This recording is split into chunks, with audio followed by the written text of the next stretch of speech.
불안과 걱정이 머릿속을 떠나지 않습니다. 이런 불안감 대체 왜 생기는 건가요? 불안이라고 하는 건 무조건 나쁜 것일까요? 이 불안이라고 하는 것은 분명한 기능이 있습니다. 바로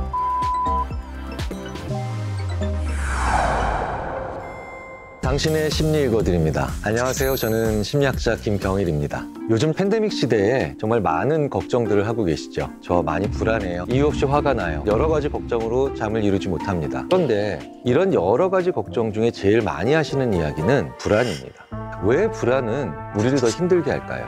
그리고 왜 우리는 불안을 느낄까요? 그리고 이 불안이라고 하는 것은 없앨 수 없는 것일까요? 아무 일 없는데 불안과 걱정이 머릿속을 떠나지 않습니다. 이런 불안감 대체 왜 생기는 건가요? 그리고 저만 불안한 걸까요? 불안의 정의가 무엇일까요? 어떤 안 좋은 일이 있을 것 같다는, 혹은 어떤 안 좋은 일이 다가올 것이라고 하는 그런 왠지 모를 느낌으로 인한 초조함이에요. 자, 그러면 제가 한 사람의 심리학자로서 가장 먼저 말씀드려야 될 내용은, 불안은 당신만 느끼는 게 아닙니다. 우리 모두가 느끼는 겁니다. 왜일까요? 불안이라고 하는 것이 반드시 동반하고 있는 것 중에 하나가 고립감이에요. 그래서 내가 무언가로 인해서 불안하다면 이 불안, 초조함, 떨림 이런 것들이 나만 느끼는 것인가 라고 하는 생각에 빠지기 쉽다는 거죠. 그래서 저는 예전에 이런 일이 있었습니다. 컴퓨터에서 늘 돌아가던 프로그램이 구동이 되지 않습니다 라고 하는 거예요. 그래서 제가 그 에러 메시지를 넣고 그 다음에 검색을 해봤습니다. 재밌는 건 거의 똑같은 문장으로 질문과 정보들이 쭉 검색돼 나오니까 아직 그것에 대한 내용을 읽기도 전에 불안이 진정되고 좀 더 꼼꼼하게 살펴봐야 되겠다라고 하는 동기가 생기더라고요. 왜냐? 나 같은 사람이 많거든요. 그렇기 때문에 대표적인 것이 미국에서 출발한 Patient Like Me라고 하는 사이트입니다. Patient, 환자죠. Like Me, 나 같은 환자들인 거예요.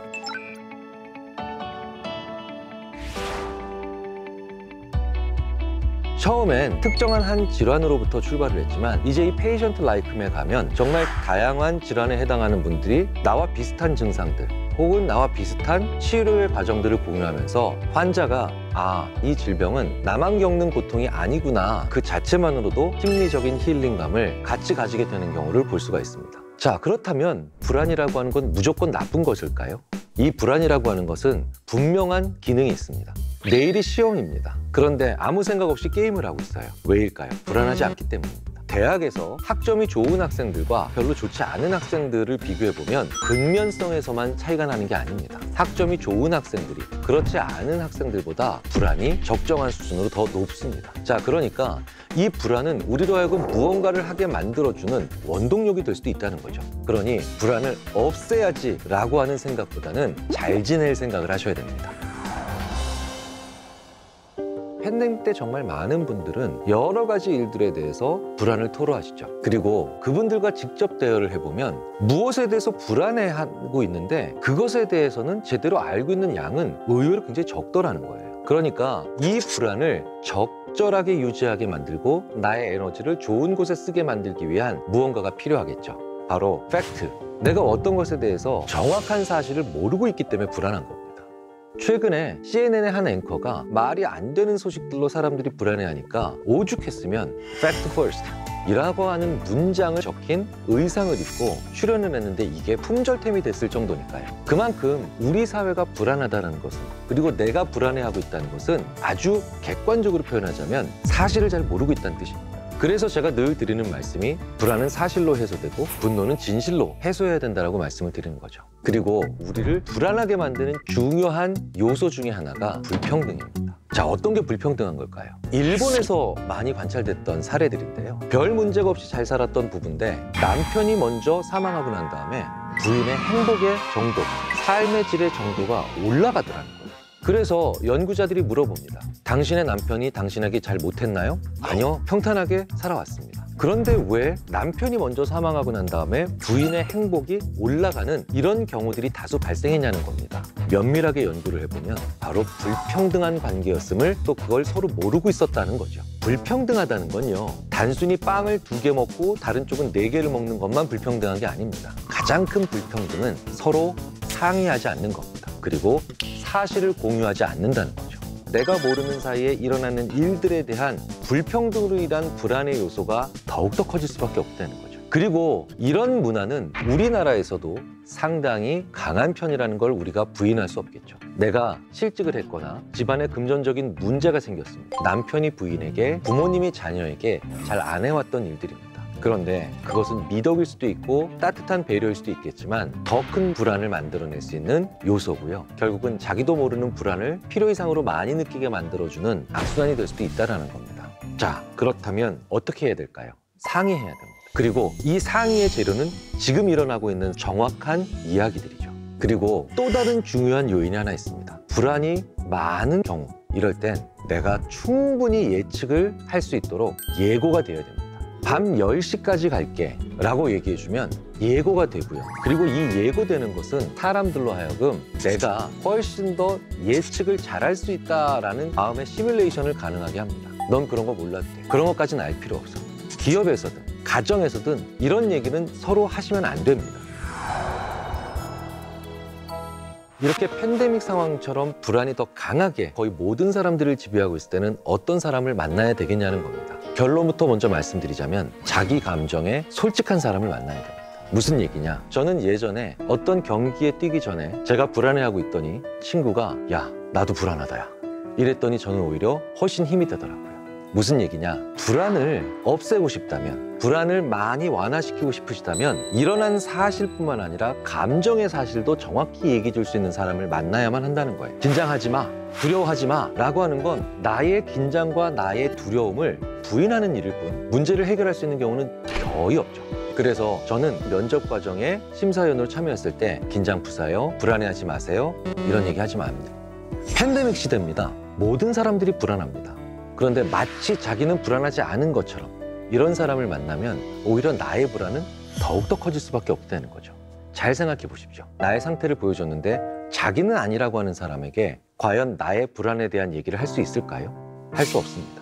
하지만 나 불안해 라고 얘기했을 때 아이고 야 나도 불안하다. 그럼 우리는 자연스럽게 이런 얘기를 할 수 있게 되겠죠. 너 언제 불안하냐? 뭐 때문에 불안해? 이제 같은 문제를 가지고 있는 사람이고 같이 감정에 솔직해졌으니 이제 훨씬 더 자질구레한 얘기를 할 수가 있겠죠. 밀가루 한 덩어리를 반죽으로 가지고 있습니다. 그러면 이걸 가지고 뭘 만들 수 있을까? 우리가 감을 잡을 수가 없으니 약간 불안하죠. 그런데 이 밀가루 한 덩어리를 가지고 한 20% 정도의 덩어리로 만두 10개를 만들었다면 이제 나머지 80%로 만두 40개를 만들 수 있게 되겠죠. 그러니 이 큰 덩어리라고 하는 불안에서 자질구레한 구체적인 몇 가지를 떼어내서 서로 솔직하게 얘기를 해보면 이제 나머지 80%도 어느 정도 감이 잡히게 되는 겁니다. 그래서 솔직하게 자기의 감정 상태를 얘기해 줄 수 있는 사람을 만나는 건 팬데믹 시대에 그 무엇보다도 중요합니다.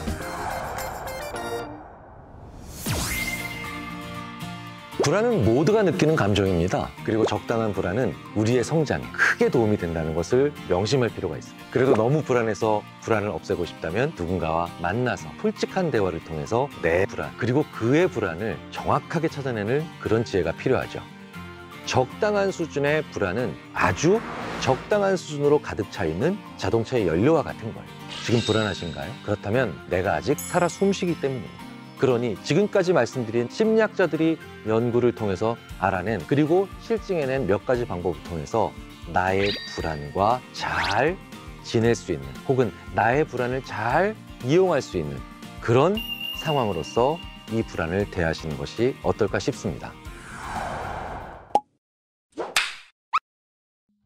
팬데믹 시대에 문득 화가 난다. 참을 수 없이 화가 난다. 자, 그런데 이렇게 분노한다는 것은 또 다른 함정이 있음을 우리가 명심해야 될 필요가 있습니다. 바로 분노하면 쉽게 더 속는다는 거예요. 왜 분노한 사람들은 거짓말에 더 쉽게 속고 그것을 전파하는 데도 앞장을 설까요? 바로 분노가 진실을 궁금해하는 거잖아요. 그렇다면 우리가 언제 분노할까요? 요즘 팬데믹으로 가족과의 시간이 많아져서 좋아졌다고 말씀하시는 분들도 계시지만 한편으로는 굉장히 힘들다고 말씀하시는 분들도 꽤 계십니다. 자, 그래서 팬데믹 블루라는 말이 많이 나올 정도로 정말 많은 분들이 우울한 감정을 느끼고 계신데요. 사실은 우리가 더 신경 써야 될 것은 우울보다 분노죠. 왜냐하면 우리 자신을 더 위험하게 만드니까요. 문득문득 격하게 분노하는 이런 경우가 팬데믹 레드라고 불리는 이런 팬데믹 레드의 위험성을 강력하게 주장한 새로운 연구들이 최근에 나오고 있죠. 자, 그래서 팬데믹 시대에 문득 화가 난다. 그리고 참을 수 없이 화가 난다. 이런 모든 분노와 관련된 이야기들을 오늘 심리 읽어드립니다에서 말씀을 드려보도록 하겠습니다. 우리가 언제 분노할까요? 분노의 원인은 한두 가지가 아닙니다. 그런데 이 분노라고 하는 것이 거의 반드시 이어지는 그런 경우가 있죠. 바로 진실을 정확하게 모르고 있을 때, 혹은 진실이 가려지고 있다라고 생각할 때 우리는 격하게 분노합니다. 제가 집에 차가 막혀서 늦게 들어갔어요. 자, 그런데 제 아내가 엄청나게 화를 내더라고요. 그래서 차가 막힌 건 분명해 라고 해서 제가 오늘 교통이 얼마나 막혔는지에 대한 기사를 보여줬더니 그 화가 멈추질 않더라고요. 왜 그랬을까요? 진실은 오늘 집에서 어떤 손님이 오고 도와주기로 했으면 일찍 출발을 했어야 되는데 평상시와 똑같은 마음으로 출발했기 때문에 차가 막혔다는 사실을 아무리 알려줘도 제가 집안일을 돕는다고 하는 것에 큰 관심을 가지지 않았다는 그 진짜 이유가 분노를 만들어낸 거죠. 자, 그렇기 때문에 우리가 어떤 사람들이 분노하고 있을 때 야, 이게 사실이야, 이게 팩트야 라고 아무리 알려줘도 분노를 가라앉히는 데는 큰 도움이 되지 않는 경우가 많습니다. 제가 자주 말씀을 드렸죠. 불안은 사실로 해소할 수 있지만 분노는 그 사실의 진짜 이유인 진실을 얘기해야 사그라들 수 있게 만들 수 있다.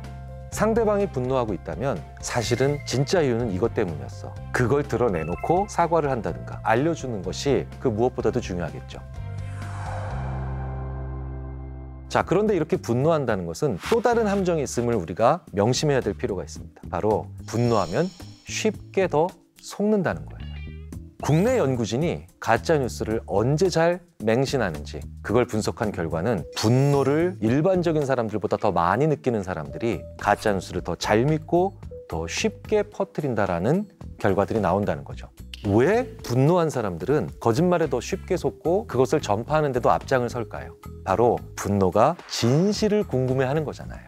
어찌 보면 당연한 겁니다. 분노한 사람은 계속해서 그 일이 일어난 진짜 이유, 진실을 알고 싶어 하기 때문에 이런 메시지에 관심이 갈 수밖에 없다는 거죠. 그게 왜 그러냐면 말이지, because. 이 because란 말이 들어간 문장에 엄청나게 관심이 가더라는 거예요. 그래서 화난 사람은 안구 운동을 추적하는 아이 트래커라는 장비로 글을 읽게 하면 because라는 단어에 중심점이 계속 맺힌다는 연구 결과도 있습니다.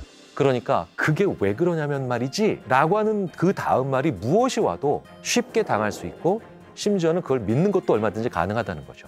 더 무서운 건 이렇게 가짜뉴스는 한번 그렇구나라는 느낌만 만들어내면 그 다음부터는 제대로 된 진실이 무엇인가를 알아도 내가 쉽게 이전에 믿었던 것을 굽히지 않더라는 거예요. 우리가 팬데믹 시대에 정말 조심해야 되는 일들이고요. 그리고 이런 악의적 뉴스 혹은 가짜뉴스는 분명히 규제해야 되는 필요한 시점에 있고 우리가 그 고민을 많이 해봐야 됩니다. 이혼을 전문으로 다루시는 변호사들께서 이런 얘기들을 많이 하십니다. 이혼할 때 서로 알고 있는 사실을 얘기하지만 같은 사실을 두고 너무 해석이 다르기 때문에 진실은 결국 알 수가 없다. 진짜 이유는 사람마다 보는 관점이 다르다는 거죠. 특히나 같은 공간에 있는 사람들은 상대방도 나랑 같은 진실을 추리하고 있을 거라고 하는 가정을 너무나 쉽게 한다는 거예요. 내가 분노했다고요? 그렇다면 나는 나의 가설에만 집중하고 있기 때문입니다. 그런데 우리는 이런 사람들을 많이 만납니다. 나는 정말 객관적인 사람.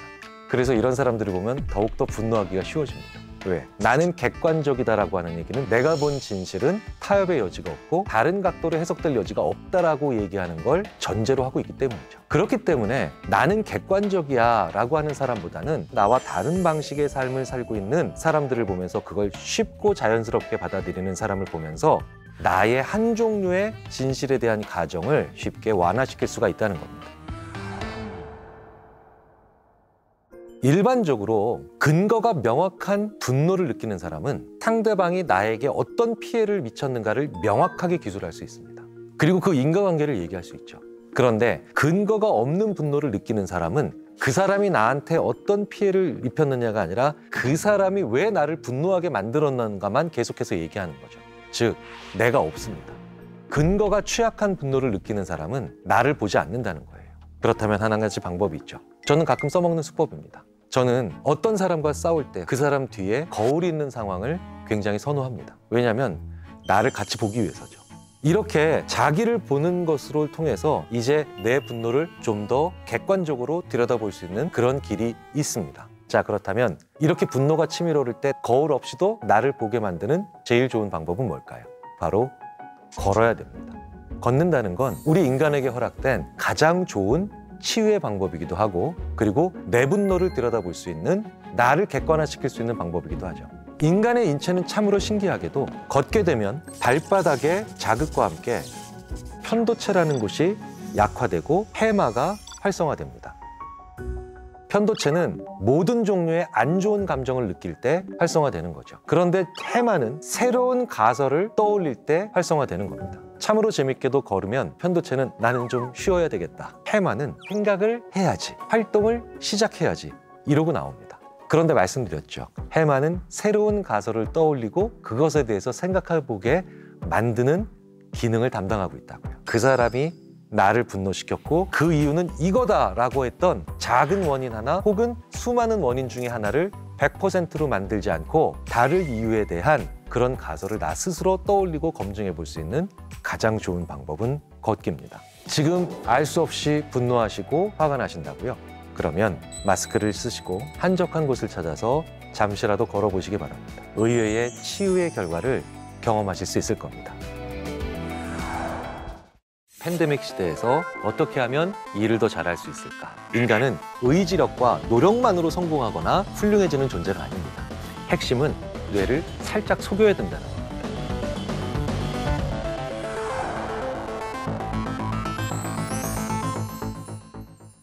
팬데믹 시대에 정말 많은 일들을 겪고 계시죠. 특히 집에서 일한다. 발상 자체가 가능하지 않았죠. 집에서 공부한다. 집에서 공부하면 집중이 잘 안 된다라는 얘기들을 주로 할 수밖에 없었어요. 그런데 외부에서 했던 그런 행위들을 집에서 할 수밖에 없는 그런 상황들이 많이 벌어지고 있다는 거예요. 그러니까 집에서 무언가를 해야 되는데 집중이 잘 안 되고 흥미도 떨어지고, 그걸 시키는 분들의 입장에선 내가 지켜볼 수 없으니 또 불안하고. 그런데 팬데믹 이후의 세상에서도 집에서 해야 될 일들은 어느 정도는 유지가 될 겁니다. 그렇기 때문에 요즘 다시 한번 생각해 봐야 될 개념으로 워라밸이라고 하죠. 워라밸은요, 직장에서 근무하는 시간이 길어지고 열심히 할수록 라이프, 나의 일상적인 삶은 무너진다는 얘기입니다. 그러니까 재택근무라고 하니까 모든 것들이 구분이 되지 않고 양쪽에서 다 무너지는 그런 악순환이 발생하기가 쉽다는 겁니다. 자, 그렇다면 훨씬 더 연결적인 개념들이 필요하지 않을까요? 워라몬, 즉 워크와 라이프는 하모니를 이루어야 된다. 자율적으로 일하고 가용한 시간을 통해서 또 나의 라이프의 퀄리티를 올리기는 가정과 직장은 서로 갈등하는 존재가 아니라는 걸 굉장히 강조합니다. 그렇다면 동일한 장소에서 확실히 일하고 확실히 라이프를 즐길 수 있는 심리적 경계선을 만들어내는 지혜가 그 무엇보다도 필요할 겁니다. 그리고 그 심리적 경계선을 위해선 단순히 결심이나 의지만 갖고 되는 게 아니죠. 핵심은 우리의 뇌를 살짝 속여야 된다는 겁니다. 그리고 이걸 넛지라고 하죠. 그것으로 인해서 나의 일을 더 잘하게 만드는 방법에는 정말 여러 가지가 있는데 몇 가지 말씀을 드려보도록 하겠습니다. 자, 그런데 이 5가지 비법을 먼저 공개해드리기 전에 정체불명의 말 하나를 좀 바로잡고 싶어요. 바로 이 재택근무란 말입니다. 원격 근무입니다. 재택근무가 아니에요. 이게 무슨 얘기냐면 사실은 서로 어느 정도의 안전한 거리를 유지했다면 집이 아니라도 상관은 없죠. 근데 참 말이라는 게 무서워요. 재택근무라고 하는 말을 우리가 쓰면서 집에서 일해야 되고 다른 곳에서 접속을 하면 마치 근무지를 이탈한 것 같은, 그러니까 핀잔을 주는 그런 상황이 벌어진다는 거예요. 재택근무가 아니라 원격근무가 맞습니다. 어디에서든 일 잘할 수 있는 5가지의 비법 공개해드립니다. 그중에 첫 번째가 바로 나는 일을 하고 있다고 암시를 줘야 된다는 거예요. 출근한다는 건 일터로 입장했다는 뜻이에요. 그렇다면 이렇게 일터로 입장한 것처럼 나의 뇌도 심리적으로 입장을 해야 됩니다. 우리의 뇌는 참 재밌어요. 그 공간에서는 무언가를 해야 된다라고 하는 가정이 있습니다. 그렇기 때문에요, 내가 일을 하기 전에 컴퓨터로 게임을 하거나 아니면 SNS를 하고 있었다, 그 창을 밑으로 내렸다고 해서 다른 일을 할 수 있다 라고 생각을 하시면 안 된다는 겁니다.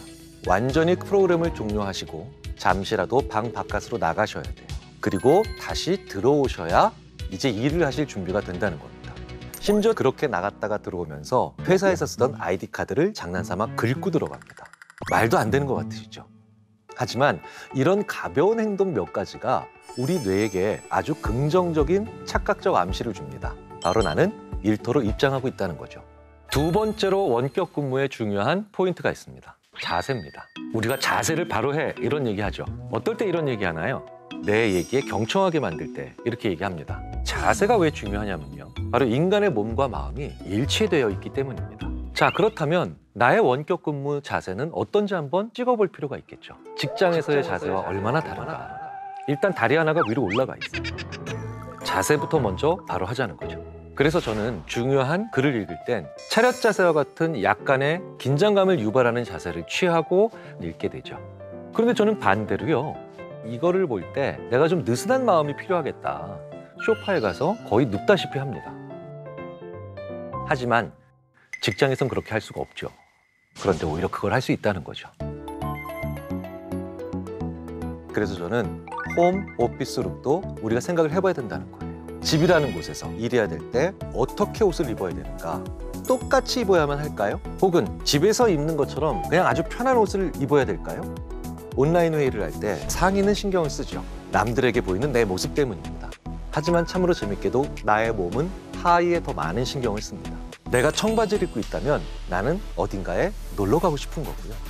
그리고 내가 오피스에서 입었던 바지를 입었다면 좀 더 일을 할 준비가 잘 돼 있는 거예요. 심지어는 양말을 신고 있느냐 신고 있지 않느냐에 따라서 집중도도 어마어마하게 큰 차이가 납니다. 나는 어떻게 입어야 효율을 낼 수 있느냐 한 번쯤 우리가 생각해 볼 필요가 있죠.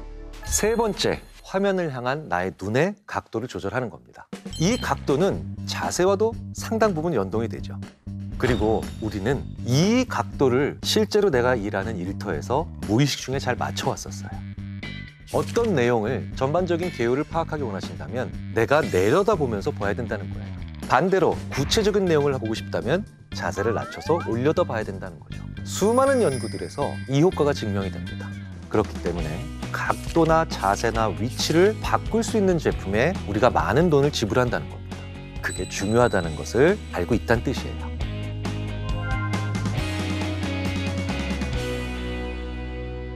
원격 근무를 잘하는 네 번째 방법, 바로 쓰기와 타이핑입니다. 즉, 펜과 키보드의 차이를 잘 이해하셔야 된다는 거예요. 키보드는 빠르고 펜은 느립니다. 빠르면 무조건 좋을까요? 아니죠. 느린 도구이기 때문에 더 좋은 걸 수도 있고 빠른 도구이기 때문에 더 좋은 것이 각각 따로 있다는 거예요. 쓴다는 건 내가 속도가 빠르지 않은 입력 도구를 가지고 그 내용을 듣고 있다는 거죠. 많은 것을 남기지 못하다는 것입니다. 근데 재밌는 건 그걸 우리가 요약이라고 부르죠. 핵심이라고 부릅니다.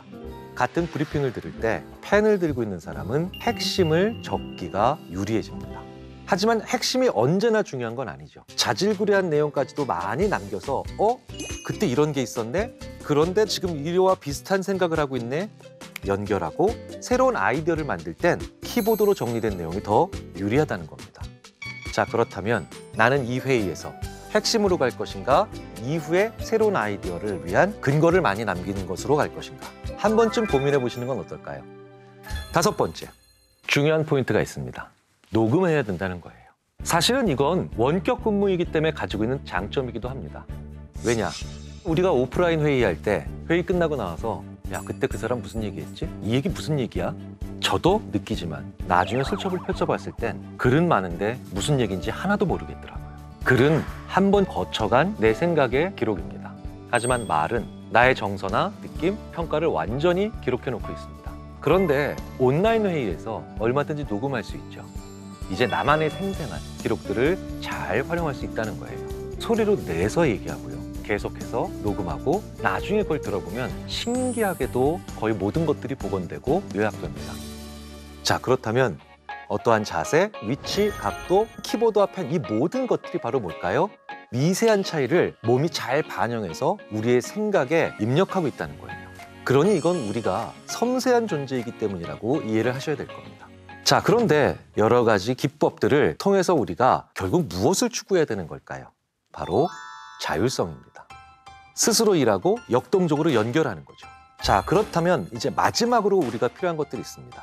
어떨 때 일을 가장 자율적으로 하는가에 대한 나만의 기록이 필요하다는 거예요. 그래서 저는 문장으로 쓰는 일기는 일주일에 한두 번만 해도 괜찮다라고 얘기를 합니다. 하지만 이렇게 기록으로서의 로그는 매일매일 남겨두시는 게 좋습니다. 오늘 나의 일에 점수를 한번 주십시오. 그리고 어떤 옷 입었고 몇 시에 일했고 어떤 자세로 일했는지. 저는 그래서 일이 잘 안 될 때와 일을 참 잘했다라는 느낌이 들 때 제 컴퓨터 모니터 화면을 캡처하기도 하죠. 재밌게도 일이 잘 될 때와 잘 되지 않았을 때의 공통적인 패턴은 계속해서 나옵니다. 그렇다면 이제 역으로 저는 그 패턴을 만들어 놓고 일을 할 수도 있겠죠. 그것만으로도 일을 잘할 수 있거나 공부를 잘할 수 있는 훌륭한 환경이 설계되죠. 인간은 의지력과 노력만으로 성공하거나 훌륭해지는 존재가 아닙니다. 패턴들을 알기 시작하고 같은 노력으로 훨씬 더 큰 결과의 차이를, 긍정적 결과들을 만들어낼 수 있지 않을까 생각이 듭니다. 어디서든 일을 잘하기 위해서는 5가지가 최소한 필요하죠. 사소하게라도 일한다고 나에게 암시를 줘야 됩니다. 자세를 바로 잡아야 됩니다. 그리고 화면을 보는 눈의 각도도 조절할 필요가 있고요. 키보드와 볼펜 사용법도 분류해 볼 필요가 있죠. 녹음기를 잘 써야 되죠. 팬데믹 시대, 우리를 지킬 수 있는 가장 좋은 방법, 두말할 필요 없이 거리두기죠. 자, 그런데 거리두기를 하다 보니까 혼자 있는 시간이 당연히 많아지셨죠. 혼자 있는 시간에 정말 많이 하시는 일이 있습니다. 여러분들 어떤 걸 주로 많이 하고 계신가요? 바로 쇼핑. 스마트폰을 보더라도 쇼핑, TV를 보더라도 쇼핑. 계속해서 우리는 쇼핑을 하고 있습니다. 이렇게 팬데믹 시대에 우리가 쇼핑을 할 수밖에 없는 어쩔 수 없는 심리적 이유가 있겠죠. 궁금하시죠? 지금부터 읽어드리겠습니다.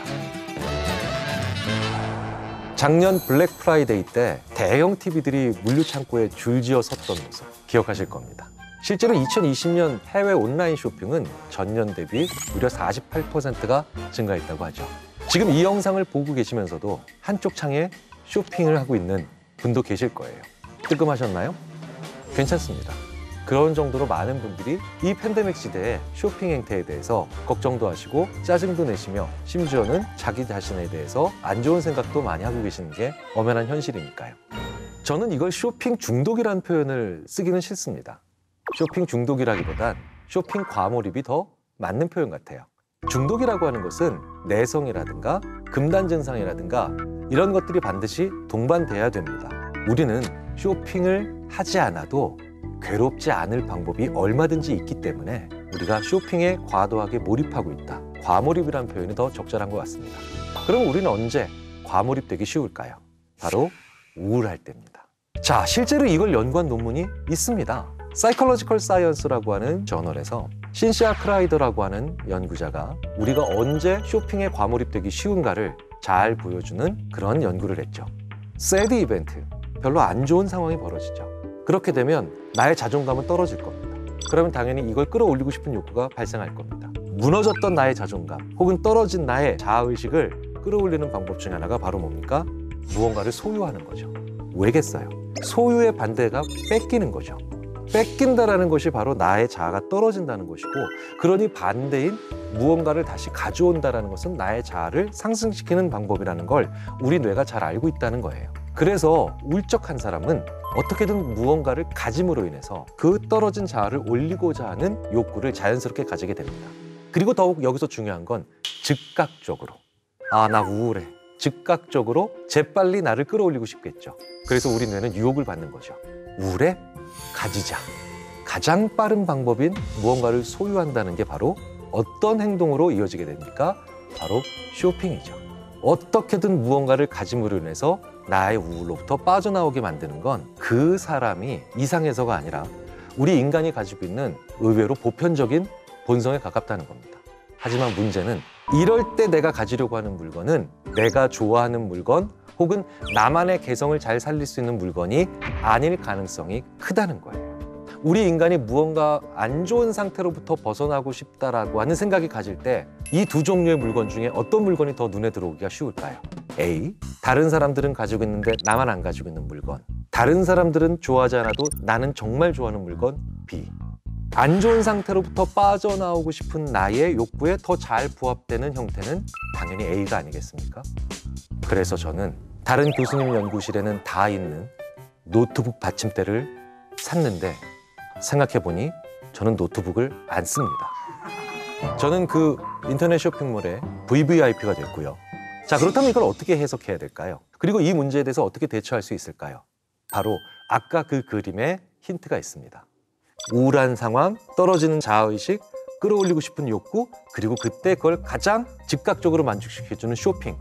이 흐름에 제가 언급드리지 않은 하나가 더 있죠. 바로 오른쪽에 나를 지나치게 바라보는 셀프 포커스. 이 셀프 포커스가 바로 불을 지핀다는 거예요. 우울한 사람들은 나만 봅니다. 이게 우울의 기본적인 특징이에요.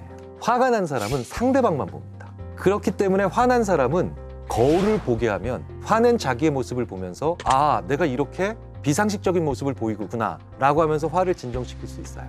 하지만 우울한 사람은 거울만 쳐다봅니다. 그렇기 때문에 오히려 우울한 사람은 거울을 치워주라는 얘기도 하죠. 즉, 나만 쳐다보고 있기 때문에 나만 안 가지고 있는 것 같고 나만 없는 것 같고 나한테만 이게 갖춰져 있지 않은 것 같은 이 느낌으로 우리는 쇼핑하기 쉽다는 거예요.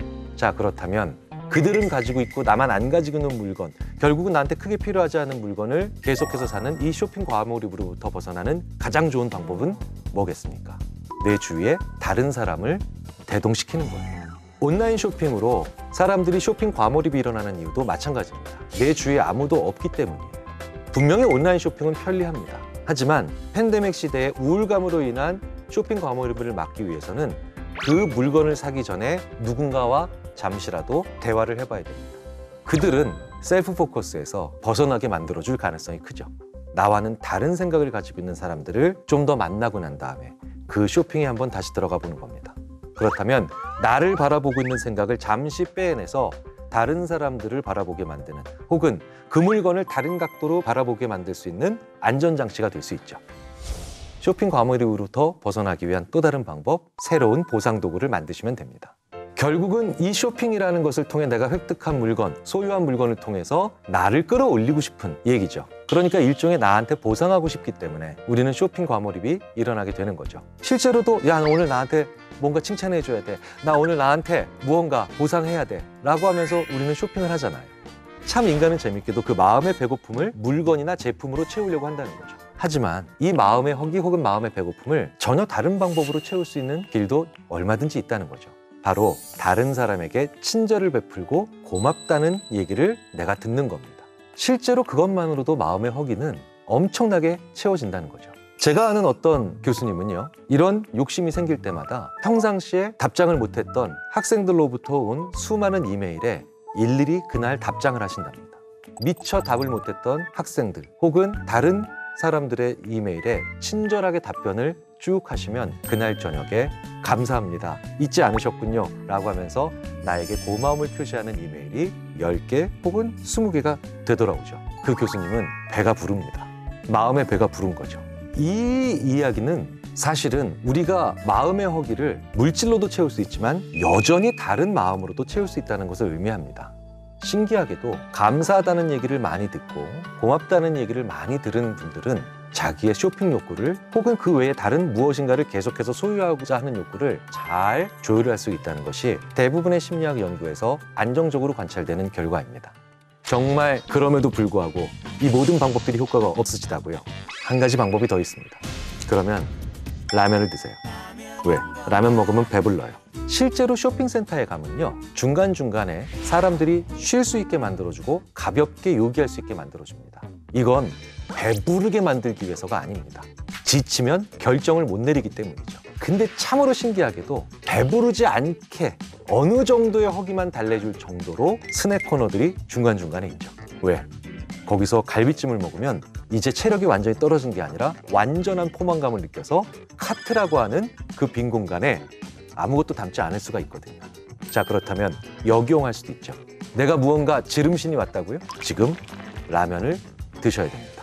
2개를 끓이셔야 되죠. 계란도 2개 넣고 만두도 한 3개쯤 넣으세요. 포만감을 느끼면 나는 이제 마음의 빈 공간을 쇼핑으로 채우려고 하는 가능성을 더 줄일 수가 있습니다. 또 심리학에는 보복 소비라는 말도 있습니다. 화난 상태에서도 사람들은 무언가 강렬하게 보상받으려고 합니다. 실제로 쇼핑몰을 방문한 사람들을 대상으로 한 연구에서 계획에 없던 물건을 소비한 사람들은요, 그 쇼핑몰에 들어가기 전에 온라인이든 오프라인이든 기분이 안 좋았습니다. 이전 상태로 돌아가려고 하는 강한 충동이 계획에 없던 물건을 구입하게 만든다는 거죠. 우리가 이런 걸 대부분 충동 구매라고 합니다. 그러니 기분을 풀고 쇼핑하세요. 이렇게 기본적인 원리를 우리가 이해하면 의외의 방법들을 얼마든지 찾을 수 있다는 거죠. 가장 중요한 건 보상받고 싶다라고 하는 이 잠재적인 생각이 쇼핑에 대한 과몰입을 만들어내는 겁니다. 그러니 중요한 건 내가 나한테 보상할 수 있는 저렴하지만 효과적인 방법을 알고 계셔야 됩니다. 천상병 시인은 맥주 2병을 마시면 내가 나를 가장 행복하게 만든다는 걸 알고 계셨다고 말씀하셨죠.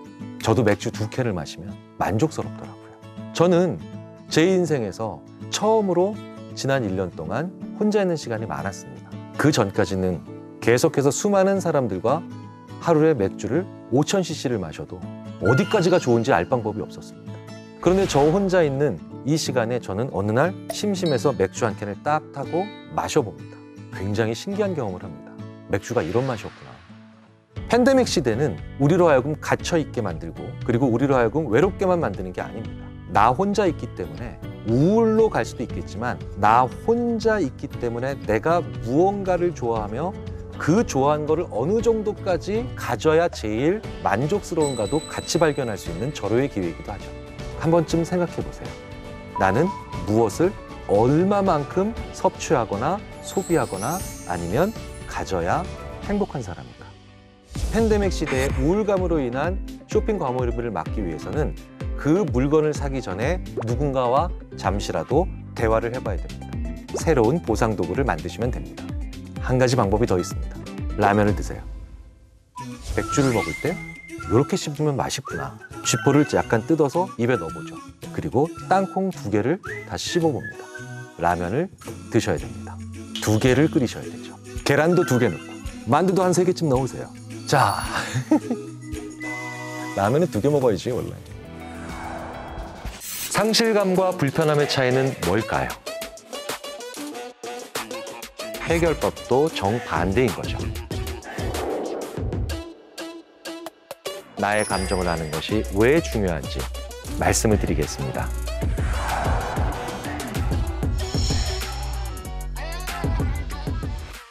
최근에 이런 경험 하신 분들 정말 많으실 거예요.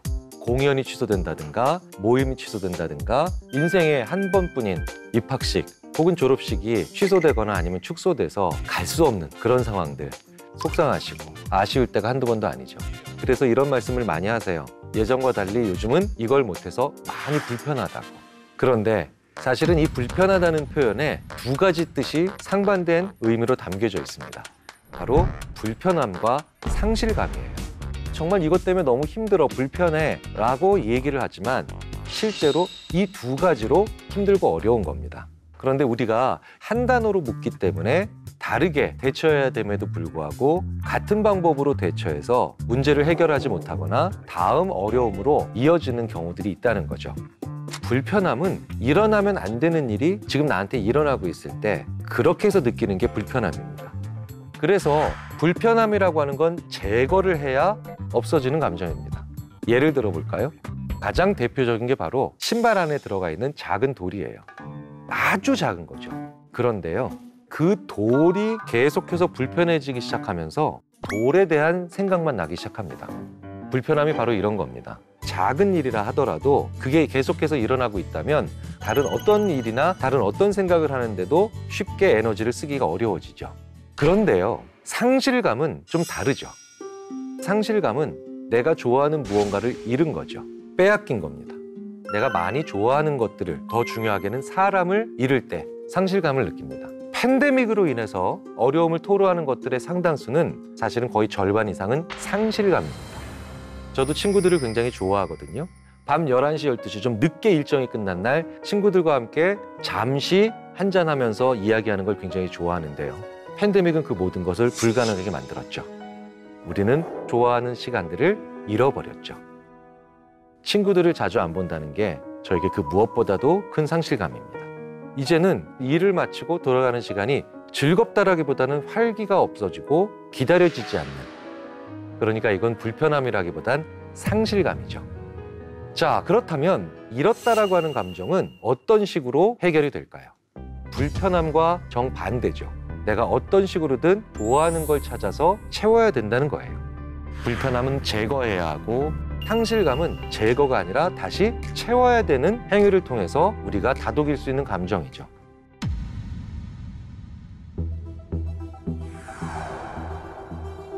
그게 바로 시간이에요. 불편함은 시간이 관건이에요. 내가 잠을 자고 있는데 불빛이 나를 불편하게 만들다면 그걸 견디려 하지 말고 어떻게든 그 불빛을 없애버려야 불편함으로부터 빠져나오는 겁니다. 그렇지 않으면 나의 8시간의 수면 자체가 엉망이 되고 다음날 더 불편함에 민감하게 만들어버리는 그런 결과가 됩니다.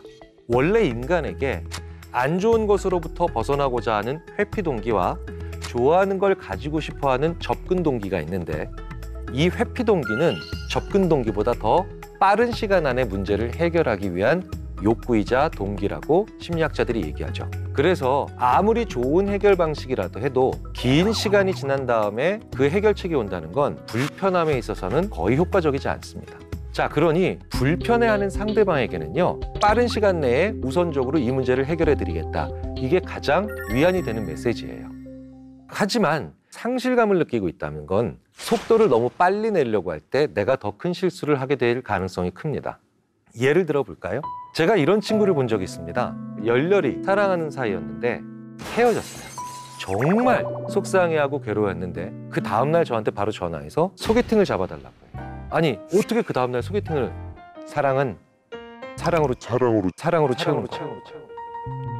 정말 그 사람을 사랑하고 소중한 그런 마음으로 대했다면 그 사람이 나를 떠나갔을 때 어느 정도 시간이 지난 다음에 다른 사람으로 채워 넣을 수 있는 마음이 생기겠죠. 이건 사실은 사랑하는 사람에게 접근하려고 했던 동기보다는 그 사람이 없는 상태를 견딜 수가 없었던 그런 마음이라고 봐야 되죠. 우리는 사람과 사람 사이의 관계에서도 이런 경우를 자주 봅니다. 좋아했다라기보단 없는 상태를 못 견뎠구나.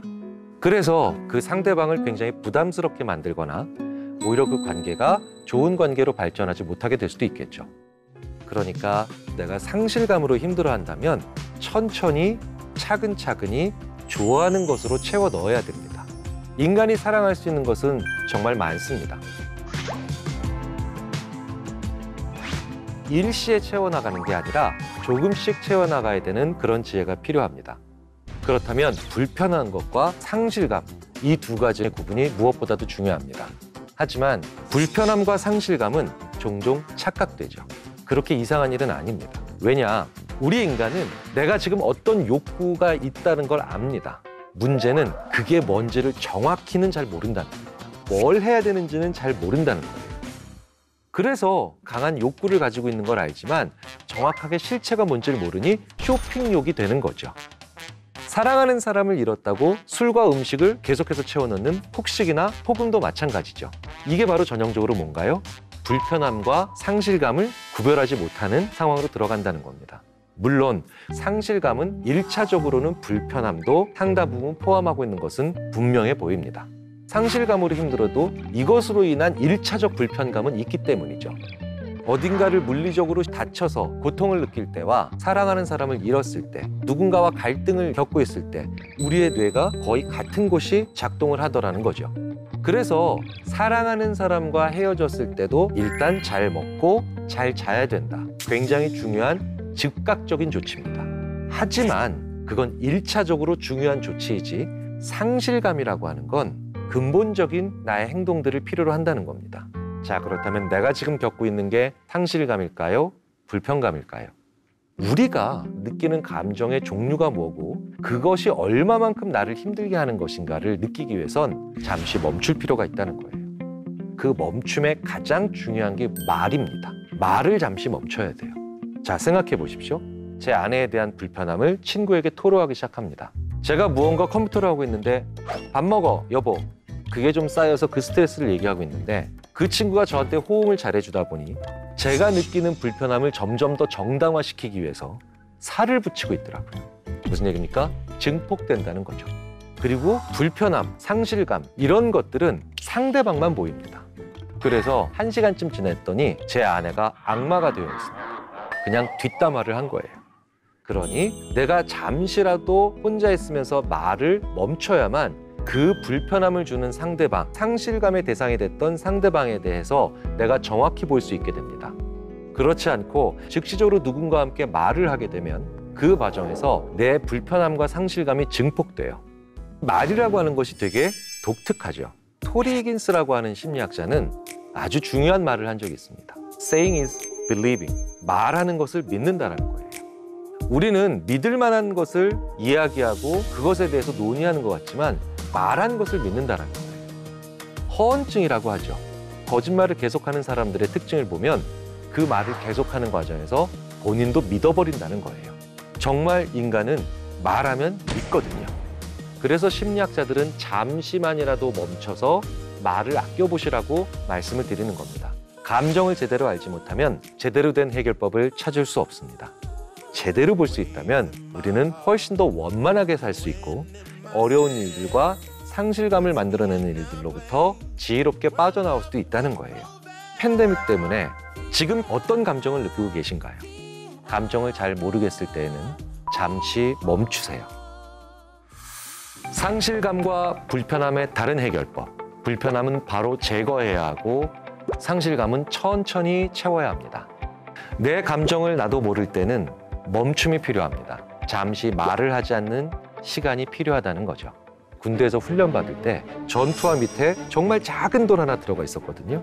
그런데 행군을 시작했어요. 그 돌이 지휘관의 지시사항이 제 머릿속에 들어오지 않을 정도로 제 생각을 좌우하게 되더라고요. 10분간 휴식, 그 10분간 휴식을 다 어디다 썼겠습니까? 돌을 빼는 데 썼겠죠. 갑자기 하늘을 날아갈 것 같은 이 세상 모든 것으로부터 해방된 자유로움을 한꺼번에 느끼면서 문득 이런 생각이 들더라고요. 이 작은 돌이 무엇인데 그토록 고통스럽고 불편하게 만들었을까? 불편함이 바로 이런 겁니다.